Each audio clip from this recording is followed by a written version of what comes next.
Welcome to Nearly Racing, a show about getting along.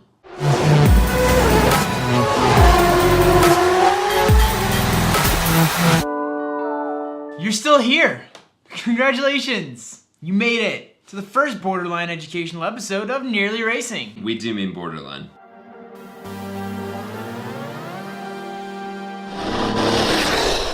Let's get started.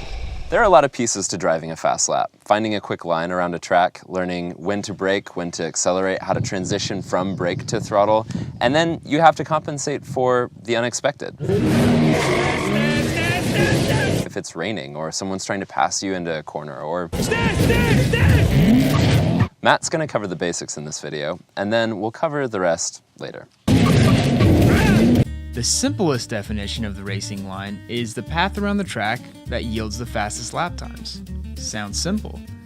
It should soften the corners or maximize the angle of the corner, but it should also try to make the track as short as possible. It should allow you to carry the maximum amount of speed at any given time, but with karts, you also have to keep the revs as high as you can. The hard thing is that often one or more of these will come into conflict with each other and you have to decide which matters more. It's physics, but you also have to learn to just feel it out sometimes. We're going to focus this video on basic cornering theory and then move into brake and throttle control. The basic technique of cornering involves going to the outside edge of the track as you approach the corner, turning in so that you clip the inside of it, which we call the apex, then finishing on the outside edge of the track on the far side of the corner. What you're doing here is making the flattest angle possible, which allows you to carry as much speed as you can through it. But at a track, you'll rarely have the opportunity to set up the perfect corner because you're going to be affected by the exit to your previous corner as well as the setup for the following corner. Let me show you what I mean. This is a sequence of close corners. One fairly typical 90-degree left-hander, followed by a similar corner, followed by a section of track known as the esses. If I just focus on the first corner, I end up in a really bad position for the second one. I have to brake harder, turn hard, and I end up taking the corner much more slowly.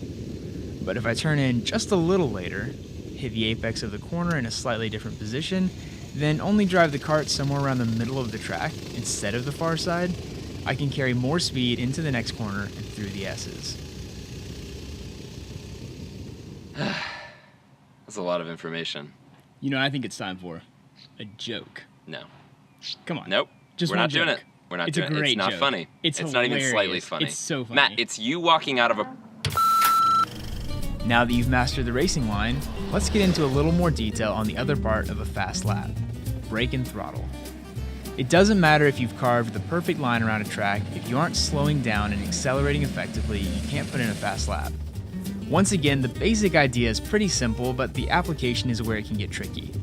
You want to brake as late as you can to get to the maximum speed that you can take that corner at without sliding. Then get off the brakes and onto the throttle right before the apex. The bit about not sliding is important. You may think you look like Vin Diesel, but you're not going to be fast, you're just going to be A little tire squeal is okay, but sliding through the corner means you're dropping revs, you're messing up your corner angle, and ultimately you're wearing out your tires. As a rule, the less dramatic the lap, the faster it typically is. The other thing you want to watch out for is locking up the brakes.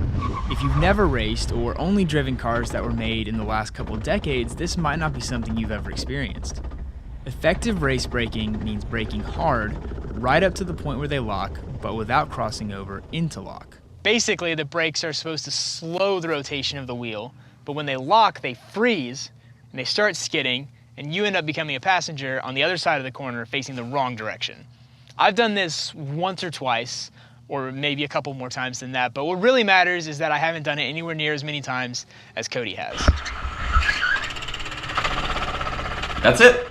All you have to do is find the racing line, brake as late as possible, accelerate smoothly through the apex and out of the corner, and you'll be on your way. This sounds like a lot, but you'll be surprised how quickly it starts to feel natural. The most important thing is to take this information, get out on the track, and apply it. Lock the brakes up a few times, take a few corners too fast or too slow, and find your limits, but try not to hit the tire wall. We'll go over finding a place to do that in the next episode. Good driving, and we'll see you soon.